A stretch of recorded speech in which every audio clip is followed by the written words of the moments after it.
YouTube ప్రేక్షకులకు వీక్షకులకు అందరికీ కూడా నమస్కారం. కార్యక్రమాన్ని ప్రారంభం చేసేటువంటి ముందు మరి చక్కటి శ్లోకంతో కార్యక్రమాన్ని ప్రారంభం చేసుకుందాం. శ్రీ విద్యాం జగదాం దాత్రిం స్వర్గస్థితిలయేశ్వరీం నమామి లలితా నిత్యం మహాత్రిపుర సుందరీం చతుర్భుజే చంద్రకళావతాంసే కుచున్నతే కుంకుమారాకశోనే పుండ్రక్షుపాశాం పుష్పభానాం హస్తే నమస్తే జగదేకమాతః జ్ఞానానందమయం దేవం నిర్మలాస్ఫటికాకృతిం ఆధారం సర్వవిద్యానాం మహాయగ్రీవముపాస్మయే. ఈరోజు Hi, my name is Gautam and I actually stay in Malkajgiri itself. I had this back pain. It's been 1.5 years. I have tried many treatments like chiropathy, oil massage, physiotherapy especially, but it didn't work out as much like what I expected. I strongly suggest homeopathy. You people can carry on with the homeopathy. Area Malkajgiri and doctor name is like Nagesha Rao and the clinic name is Neocare Homeopathy. కార్యక్రమంలో భాగంగా విశేషంగా మేషాది ద్వాదశ రాశుల వారికి దశమహావిద్యలలో మరి విశేషంగా ఏ రాశి వారికి ఏ విద్య బావుగా ఉపకరిస్తుంది మరి అనేటువంటి విషయాలు ఈ వీడియోలో తెలుసుకుందాం. అలాగే మరి ఏ దేవత స్తోత్రపారాయణము దశమహావిద్యలలో కనుక మేషాది ద్వాదశ రాశుల వారు అనుసంధించినట్లయితే బావుగా ఉపకరిస్తుంది, ఉపయోగపడుతుంది.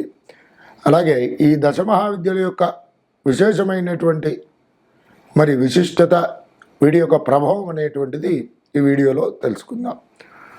కుంభరాశి వారు ఎవరైతే ఉన్నారో వీరు దశమహావిద్యల్లో భాగంగా ఏ విద్యను గనక ఉపాసన చేసినట్లయితే వీరికి యోగకారకమైనటువంటి పరిస్థితులు కలుగుతాయి అని గనక చూసుకున్నట్లయితే కుంభరాశి వారు దశమహావిద్యలలో మొదటి విద్య అయినటువంటి శ్రీ కాళీ విద్యని, మహావిద్యని గనక ఉపాసన చేసినట్లయితే వీరికి అత్యుత్తమమైనటువంటి పరిస్థితులు తప్పకుండా కలుగుతాయి.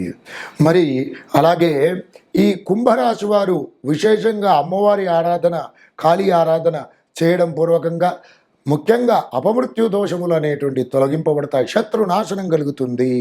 ఈ అమ్మవారు కృష్ణ వర్ణంతో ప్రకాశించేటువంటి దేవతగా కాళీని దేవతని చెప్పబడింది.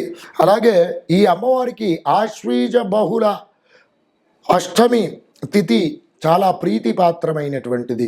ఈ రోజున గురుముఖత చక్కగా మంత్రోపదేశం పొంది ఉపాసన కనుక చేసినట్లయితే, ఈ కాళీ ఆరాధన కనుక చేసుకున్నట్లయితే కుంభరాశి వారికి చాలా యోగకారకమైనటువంటి పరిస్థితులు తప్పకుండా పొందుతారు. ఈవిడను కాలస్వరూపిణిగా ప్రసిద్ధి చెందినటువంటి దేవతగా చెప్పబడింది. కాళీ ఉపాసన ఎంతో ఉత్కృష్టమైనటువంటిదిగా శాక్తేయ సాంప్రదాయంలో మన ఋషులు మనకు సూచించారు.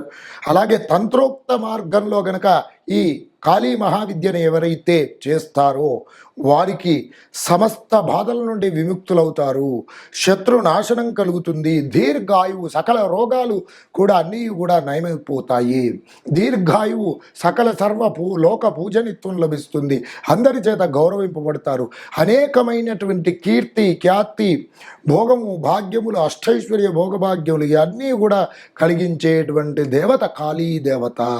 ఎవరైతే కుంభరాశి వారు ఉన్నారో చక్కగా కాళీ ఉపాసన చేయండి, వీరికి అమ్మవారి యొక్క అనుగ్రహం లభిస్తుంది, సకల అష్టైశ్వర్య భోగభాగ్యములు కలుగుతాయి, శత్రునాశనము, దీర్ఘాయువు ఇవన్నీ కూడా ప్రసాదించేటువంటి దేవత కాళీ దేవత. కాళీ దేవతను ఆరాధించండి, విశేషమైనటువంటి యోగకారకమైనటువంటి పరిస్థితులను పొందండి. కుంభరాశి వారు దశమహావిద్యలలో భాగంగా ఏ విద్యను కనుక ఉపాసించినట్లయితే ఉత్తమోత్తమైనటువంటి పరిస్థితులను పొందుతారు, వీరికి ఏ విధంగా ఉపకరిస్తాయి అనేటువంటిది ఈ వీడియోలో తెలుసుకుందాం. మరి కుంభరాశి వారు ఏ నక్షత్రాల వారు అవుతున్నారయ్యా అంటే ధనిష్ట నక్షత్రము 3-4 పాదములు, శతభిష నక్షత్రం 1-2-3-4 పాదములు, పూర్వభాద్ర నక్షత్రం 1-2-3 పాదముల వారు కలిసి ఏమిటి విశేషంగా కుంభరాశి వారు అవుతున్నారు.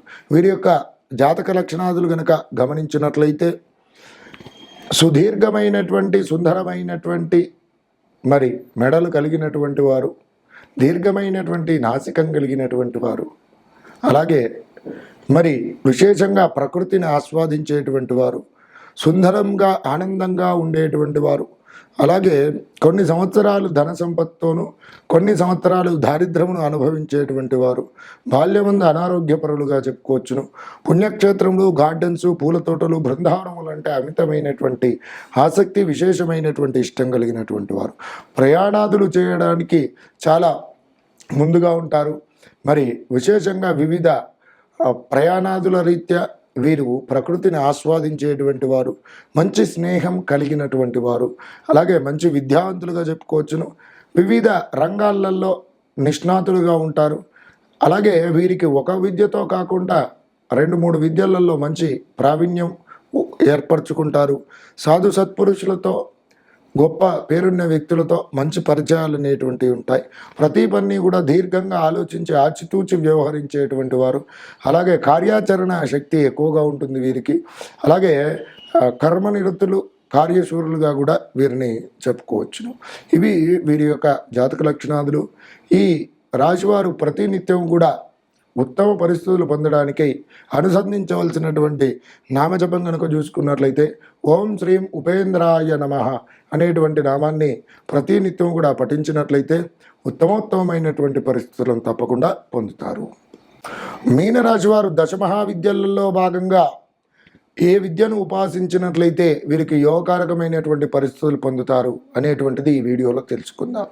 మీనరాశి వారు ఏ నక్షత్రాల వారు అవుతున్నారయ్య అంటే పూర్వభాద్ర నక్షత్రం 4వ పాదం, ఉత్తరాభాద్ర నక్షత్రము 1, 2, 3, 4 పాదములు, రేవతి నక్షత్రం 1, 2, 3, 4 పాదముల వారు మీనరాశి వారు అవుతున్నారు.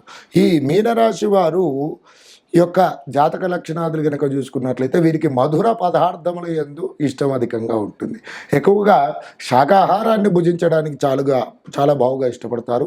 పాలు, విశేషంగా పాల పదార్థముల యందు అమితమైనటువంటి ఇష్టం కలిగినటువంటి వారు, సొగసైనటువంటి ముఖవర్చస్సు కలిగినటువంటి వారు, స్థూలమైనటువంటి సుందరమైనటువంటి దేహం, రూపలావణ్యం కలిగినటువంటి వ్యక్తులు, శత్రువులను జయించేటువంటి వారు, అందమైనటువంటి సుందరమైనటువంటి నేత్రములు కలిగినటువంటి వారు, అలాగే సొంత ధనార్జితము చేసి మరి మంచి పేరు ప్రఖ్యాతులు సంపాదించేటువంటి వారు, మంచి ఆచార నిష్ఠా గరిష్ఠులుగా వీరిని చెప్పుకోవచ్చును.